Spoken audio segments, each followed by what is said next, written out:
I use pivot tables in Excel when I want to look at data in different ways, when I want to get percentages of totals quickly, whether it's by grade distribution by teacher, grade distribution by course, grade distribution by race, by grade level, or the number of tardies that take place in the school since, over the last 6 years or so. And it's just really quick and easy to see those different views. As we're getting our students in for next year, I will pull in information about them into an Excel spreadsheet, like maybe what middle school they came from, what their first choice was, what their second choice was. Do they have siblings here? Just demographic information. It's all about the main spreadsheet. That's what drives your pivot table. And so this is my main spreadsheet, and it's as easy as inserting a pivot table. And then I just hit OK. And what it does there is it creates a new sheet. And this is my blank pivot now. So from here, these are all my column headers from my first page. And I can take these and move them into my table, and it's just however I want to turn the data. So if I say tardies to class, so here's the raw data, and it's through January of this year. So there's 422,081 lines. So that's how many times tardy was marked in somebody's attendance in Infinite Campus. So I'm going to insert a pivot table. There's all my dashes. And it's a pretty big spreadsheet, so it's going to kind of grind a little bit. But maybe I want to look at it by year and by day. And I can change these up. So maybe I want to see, historically, has there been a difference? Does it matter the day of the week? What do our tardies look like by day of the week? So I'm going to bring ID in again. This one did not sum. This says count of ID. So if I look at my Monday tardies in 9-10 to 10-11 to 11-12 to 12-13 to 13-14, current year. I can't really tell if there's a difference, so maybe what I might do is move my day over here.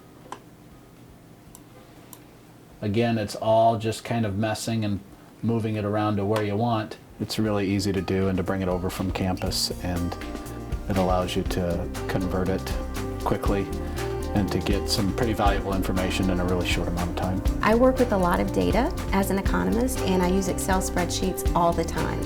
And a lot of what I am looking at is called microdata.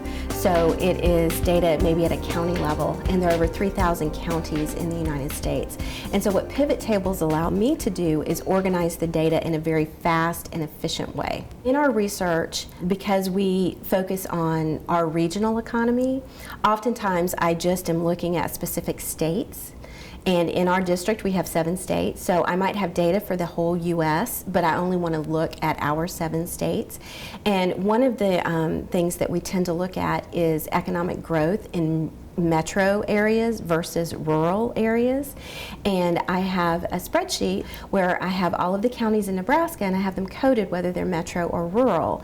And that way I can have a pivot table add up employment information. And so we publish this research on our website. So I will take this data and I'll create charts and graphs, and I will also use it in my write-up.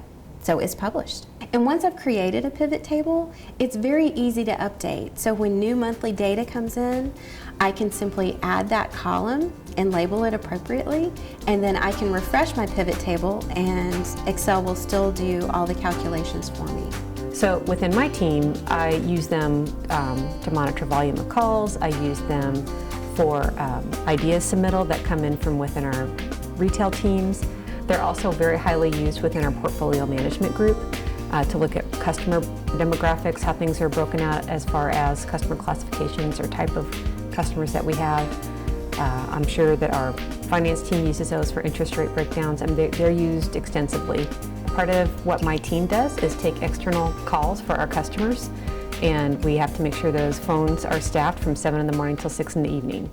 So in order to make sure that I have the correct staffing available of our people and the correct number of hours for our customers, I use a pivot table, looking at the number of calls that come in and when they come in. So I've got pulled up all the rows of information. There's about 5,400 of them.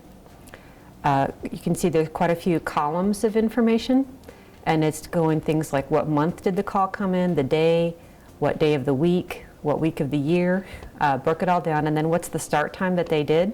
So I have it broken out into 1/2 hour implements. So one of the things that I would look at is what queue, with 2 different teams that answer the calls.